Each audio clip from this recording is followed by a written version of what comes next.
than Donald Trump and his behavior. Charles, do you think business people in New York agree? Oh no, they have to be afraid, and a lot of them aren't going to actually come out and say anything. But we're going to see. They don't want to get targeted. Exactly. If you can, anyone who's thinking in their right mind has to understand. You may be in favor. The government in power may like you now, but if they can do this to someone they don't like, eventually they can do it to you as well. And so I don't see a whole lot of business folks out there cheering this. You were talking about a victimless crime, banks that voluntarily did business with President Trump. Banks who would do more business with former President Trump. And so they find an ordinance or a law that has never been used ever before in anyone else. You can't say it's not targeting. And again, following the report just now from Brian Eunice, I mean, think about this. We're in a city where that's already $1 trillion has left the city in business. Where commercial real estate is at 52% occupancy. We've got one bank, New York Community Bank, that stock is down over 50% this year in the last few weeks because there's so much concern over, these buildings being empty, these office buildings, and how many can we quickly convert to apartments and things like that. It's an awful business environment to begin with. And Charles, this has made it even more unpleasant. Just a comment and then a question for you. I heard her soundbite a lot when she says Donald Trump and his behavior. Yeah. Okay, she didn't say his actions or the decisions he made as a businessman. She said his behavior. We know that Democrats hate Trump for his behavior. Right. They've made it clear. I thought it was an interesting choice of words from her. Secondly, who gets the money?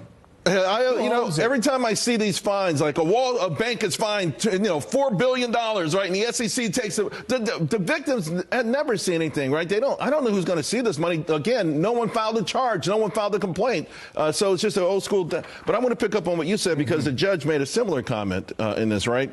He says, speaking of President Trump, they did not rob a bank at gunpoint. Donald Trump is not Bernie Madoff. Yet defendants are incapable of admitting the error of their ways. It feels like the whole plan was to make President Trump bow, to humble him, to take away his swag, to remove the veneer of the anti-establishment veneer, to break him down. That's what they're looking for, like they're going for more than anything else. And it keeps backfiring. And every time it backfires, someone sees themselves in President Trump. Like, okay, there's all these cases out there. Maybe some are good, some aren't. But the bottom line is it feels like when you get something like this and you hear the commentary, they feel like that's me. The system is trying to bring me to my knees, and I don't have the wherewithal, but I have a person who's out there fighting for me. And I just think there's so many things, legitimate things out there that can be pursued, but there are so many, 92 indictments, right? It's such overkill. And then the sort of after the victory laps afterwards is like, we're going to beat this guy down.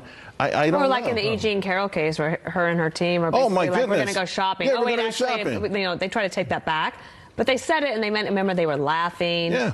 And I don't think a lot of businesses are laughing now. It's a tough thing, And again, New York City is the brokest city in America with respect to the burdens out there. The average taxpayer burden is $61,000 in the city.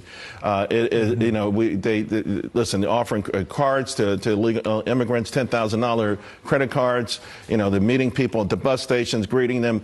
It's just a city that feels like it has its priorities wrong. And the problem here is that I watch Europe a lot as an economic cautionary tale. Oh. And because I don't want America to go down the same path, particularly Germany.